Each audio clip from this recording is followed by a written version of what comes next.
Video பார்க்குற எல்லாருக்குமே வணக்கம்.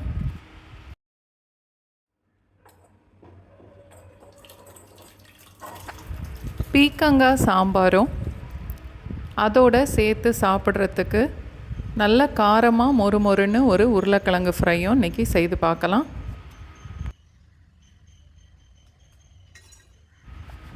அரை கப் அளவு துவரம்பருப்பு, 120 ml, கழுவிட்டு 2 கப் அளவுக்கு தண்ணியும் சேர்த்து கிண்ணத்தோடவே குக்கருக்குள்ளே வச்சு இன்றைக்கி வேக வைக்க போகிறேன். 1/4 டீஸ்பூன் மஞ்சத்தூள், அரை டீஸ்பூன் எண்ணெயும் சேர்த்து கிண்ணத்தை ஒரு தட்டு போட்டு மூடிட்டு அதுக்கப்புறம் குக்கரை மூடலாம்.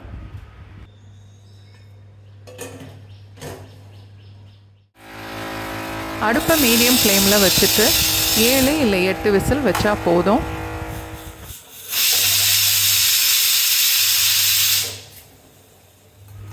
இன்னொரு பாத்திரத்தில் 2 பச்சை மிளகாய், பாதி அளவு பீக்கங்காய் தோல் சீவிட்டு இந்த மாதிரி பெரிய துண்டாவே வெட்டி எடுத்திருக்கேன்.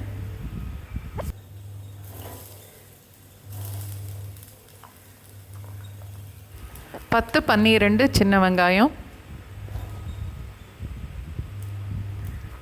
சின்னதாக ஒரு தக்காளி,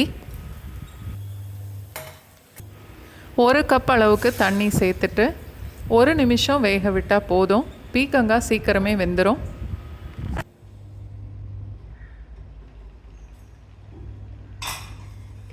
இப்போது தேவையான அளவுக்கு உப்பு சேர்த்துட்டு பாதி எலுமிச்சம்பழம் அளவு புளியிலிருந்து கரைச்சி எடுத்த புளி தண்ணி அரை கப் அளவுக்கு இருக்குது.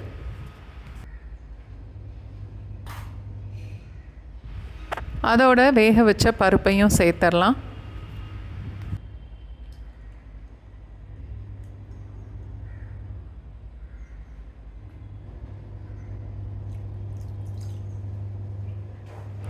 ரெண்டு டீஸ்பூன் அளவுக்கு சாம்பார் பொடி,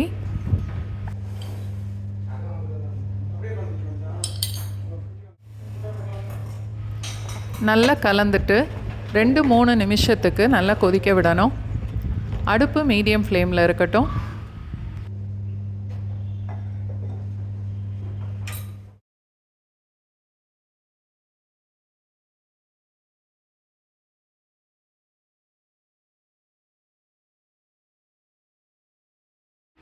அரை டீஸ்பூன் கடுகு, 1/4 டீஸ்பூன் வெந்தயம், கொஞ்சம் பெருங்காயம், கருவேப்பிலை எல்லாம் சேர்த்து தாளிச்சிட்டு அதை இப்போ சாம்பாரோடு சேர்த்துடலாம்.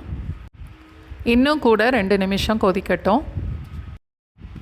எனக்கு சாம்பார் தண்ணியாக இருந்தால் பிடிக்கும். இன்னும் கெட்டியாக வேணும்னா காய் வேக வைக்கிறதுக்கு ஊற்றுற தண்ணியோட அளவை குறைச்சிக்கலாம்.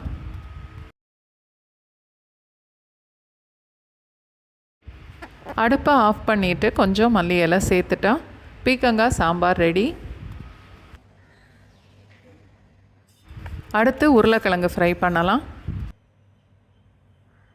2 டீஸ்பூன் அளவுக்கு எண்ணெய் ஊற்றிட்டு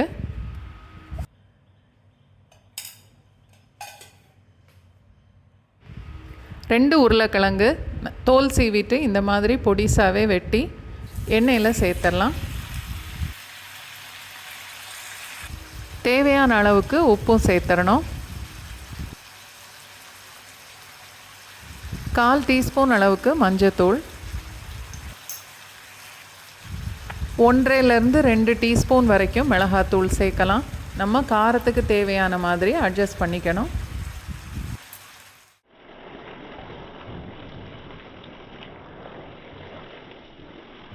பொடி உப்பு எல்லாம் சேர்த்து நல்லா கலந்துட்டு 2-3 டேபிள் ஸ்பூன் அளவுக்கு தண்ணியும் சேர்த்து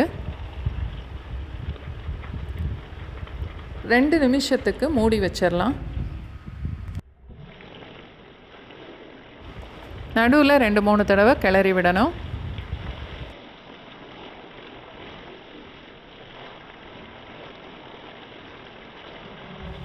தண்ணி ஊற்றி மூடி வச்சதுலேயே உருளைக்கிழங்கு பாதி அளவுக்கு வெந்திருக்கும். இப்போது நல்லா செவந்து மொறுமொறுன்னு வர்ற வரைக்கும் வதக்கணும். 2 டீஸ்பூன் அளவுக்கு எண்ணெய் சேர்த்துட்டு 3 பல் பூண்டு தட்டி எடுத்தது, கொஞ்சம் கருவேப்பிலை, அதையும் உருளைக்கிழங்கோடு சேர்த்துட்டு வதக்கலாம்.